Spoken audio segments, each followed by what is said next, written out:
Welcome back, Pauls. Let's see if the three girls are safe. Let's go straightly back to the chapter. It's chapter 2 Uninvited Guests. For an instant, Nancy panicked. Would the girls be able to steer clear of the menacing rocks? A collision seems unavoidable. We'll be killed, gasped Helen. Throw to the left, Laura, Nancy commanded. It's our only chance. With a burst of energy, the rowers turned the boat and deftly avoided the jagged boulder. An oncoming wave pushed them farther out of danger. There's a cove ahead, Laura shouted above the wind. We'll try to make it. In another 5 minutes, they reached the cove. Here the water was comparatively quiet. Thank goodness, Helen murmured. Oh, you girls are wonderful. As Nancy's oar struck a sandbar, she dropped it and quickly stepped out into the water up to her knees. Laura followed and the two girls pulled the boat up onto the beach. Then they helped Helen Corning step onto firm sand. How do your arms feel now? Nancy asked her. Better, Helen replied, but I'm freezing. Her teeth were chattering. Nancy herself was cold. She squinted through the darkness and rain, trying to see where they were. It seemed to be a desolate spot. Where are we? She asked Laura. Is there some place nearby where we can sit out the storm and get warm? The only place I know, Laura replied, is a bungalow I passed a while ago and I was walking along the beach. It's to our right, scheduled among the trees. Sounds fine, Nancy said. Let's hurry. The three bedraggled girls stumbled along the beach. Water oozed from Laura's sandals. Nancy and Helen had kicked their offs in the lake and now slipped and slid in their soggy socks. Presently, the girls reached a small, concealed building, a 1.5-storied weather-beaten bungalow which stood a short distance from the water edges. The upper level nested into the steep wooded hillside. Since there was no light inside, Nancy assumed no one was there. She knocked. No answer. Nancy tried to open the door. It was locked. Looks as if we're out of luck, said Helen. But Nancy was not easily discouraged, as she knew it was imperative for the girls to get warm. Her father, a well-known lawyer, has trained her to be self-reliant. He frequently handled mysterious cases, and Nancy had often helped him in unearthing valuable clues. In addition, Nancy has solved some mystery cases on her own, one involving an old clock and another a haunted house. There, Nancy has aided its owner to discover a hidden staircase which led to the capture of the mansion's ghost. I'm sure that the owner of this bungalow will forgive us for going in, Nancy said. There was a small window to the right of the door. She tried it and found to her relief that it was unlocked. That's a lucky break, said Helen as Nancy opened the window. Fortunately, it was low enough to the ground for the girls to hoist themselves through easily. Phew, Laura exclaimed as the wind almost blew them inside. She helped Nancy close the window. It was pitch dark inside the building. Nancy groped around for a light switch, finally found one and flicked it on. A small bulb in the ceiling disclosed nothing except 2 cannons and a wooden bench which stood against one wall. Maybe it's only a boathouse, said Helen, flopping wearily onto the bench. The girls noticed a narrow flight of stairs leading to the second floor. I wonder, Nancy mused, if we might find something up there to wrap up around us, or maybe even some towels to dry ourselves with. Let's see. Laura followed Nancy to the rear of the building. Seeing a light switch from the upper story, Nancy turned it on and the two girls climbed the steps. To their surprise, the second floor of the bungalow was furnished with 2 cots and blankets, a table and a chair, tiny refrigerator, a sink, and a 2-burner electric stove. We are in luck, Nancy exclaimed happily. Come on up, Helen, she called. Laura spotted an open closet in the corner of the room. It was well stocked with food.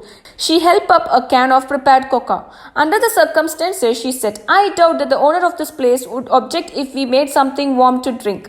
Helen and Nancy agreed. Within a short time, the 3 girls had taken off their wet clothing and were wrapped in blankets. Laura has turned on one burner of the stove and made hot chocolate. This is good, Nancy said contentedly. Both she and Helen again thanked Laura profusely for coming to their rescue and said they had been trying to get back to the Pinecrest Motel. Are you staying there? Laura questioned. For a week, Helen replied. My Aunt June is coming tomorrow. She was supposed to ride up with us Thursday from River Heights where we live, but was detained. She's going to help design my dress for my marriage to Jim Archer. He's in Europe now on business for an oil company.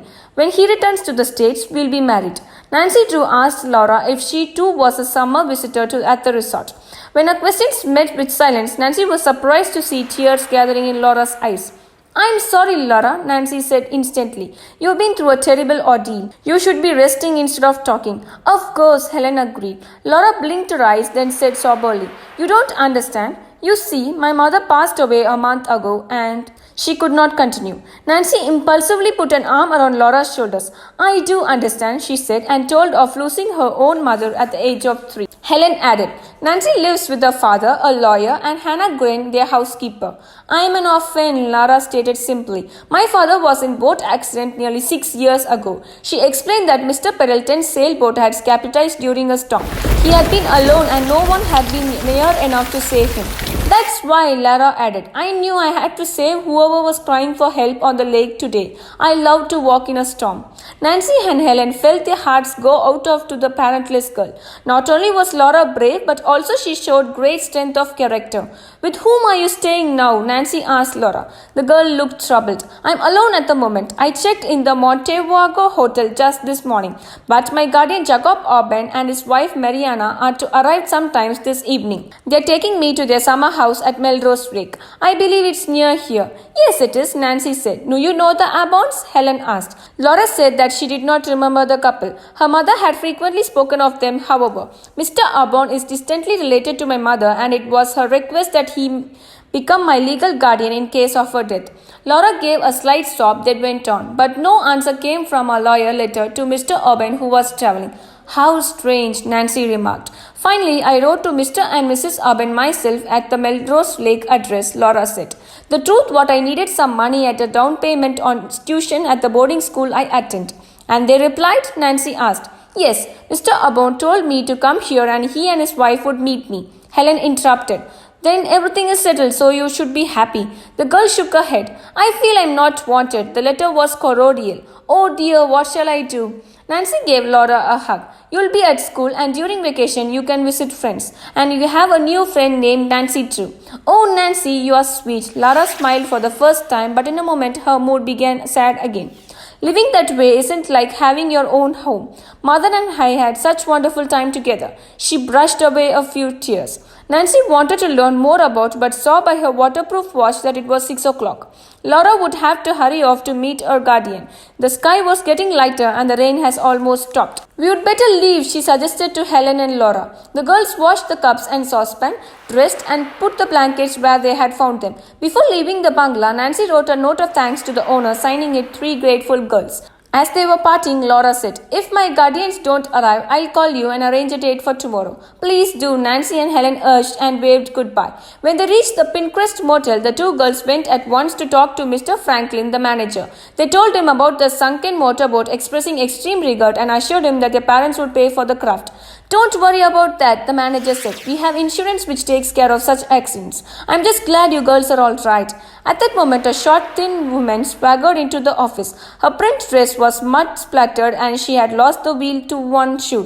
Her wet, bleached hair clung to her head in an unbecoming fashion. Ignoring Nancy and Helen, who were still conversing with Mr. Franklin, the woman said bluntly, Is there anyone here who can change a tire for me? I just had a flat half a mile away. I'm afraid not, Mr. Franklin apologized. I'm busy in the office and most of the help are off this evening. That's great, the woman said angrily. What am I supposed to do? Walk to Montevideo Hotel? I'm late already. Although Nancy thought that the stranded motorist was becoming extremely rude, she nevertheless suggested that the woman telephone a nearby service station. I'm sure they'll send some out to help you. This idea was received with a snort that sparks of annoyance flashed into the woman's pale blue eyes. I'll think about it, she said sceptically and turning limp towards the telephone booth. She banged the door shut behind her. The 3 spectators looked after her with disgust and Helen said, Some people don't deserve a helping hand. The irate stranger was still in the booth when Nancy and Helen went off to their room on the ground floor. After a bath and change of clothes, the girl felt better. A tasty dinner in the restaurant restored their energy and they played shuffleboard under the floodlights. The next morning, as the 2 friends dressed, Helen asked, Do you think Laura Pendleton will call us? Helen was putting on Bermuda shorts and a candy-striped blouse. I imagine so, said Nancy, unless her guardians and his wife took her to the Melrose Lake last night. How far is that from here? Helen inquired. Nancy consulted a road map. About 25 miles, she replied. Then, as she was putting on loafers, someone knocked on the door. Nancy went to see who it was. Laura Pendleton stood in the doorway. She looked very pretty in a becoming pink cotton dress, but the girl's eyes were shadowed and she seemed highly distressed. Oh, Nancy Helen, Laura exclaimed. I just had to come to see you as soon as I could. We are glad you did, Nancy said. Come in. Before she could continue, Laura flung herself on Helen's bed and started to sob. What's wrong, Laura? Nancy asked in concern, going over to her. Slowly, the girl sat up and wiped away her tears with a handkerchief. She apologized for her behavior, then said, I don't think I'm going to be happy living with the Aborns, at least not with Mrs. Aborn. Troubled, Nancy asked Laura whether the guardian and his wife had arrived the evening before. Only Mrs. Aborn, Laura replied. She came to my room about an hour after I left you girls. She was wet and in a very nasty mood. Apparently, she had a flat tire on the road and was delayed in getting help from some gasoline station. Nancy and Helen exchanged significant glances. Mrs. Aborn sounded like the woman they had met in Mr. Franklin's office. What does your guardian's wife look like, Laura? Helen asked with interest. She's blonde, small and thin, and I guess she was terribly upset about all the trouble she had. I understand this and tried to make her comfortable in the extra bedroom, but Laura went on to say that Mrs. Aubin, instead of calming down, had become even more unpleasant, blaming the girl for making it unnecessary for her to try to twin links in the bad storm. She said that Mary, my mother, has spoiled me and that I was going to have to toe the mark in her home. Oh, what will I do? Laura asked. Nancy did not know, but said Mrs. Aubin's behavior was inexcusable. Then she asked whether Laura's mother has known the guardian's wife well. Instead of replying to the question, Laura said absently, Mrs. Aubin called my mother Mary, but Nancy, mother's name was Mary. Okay, is there something fishy happening there? Stay tuned for the next chapter, guys. Have a happy day.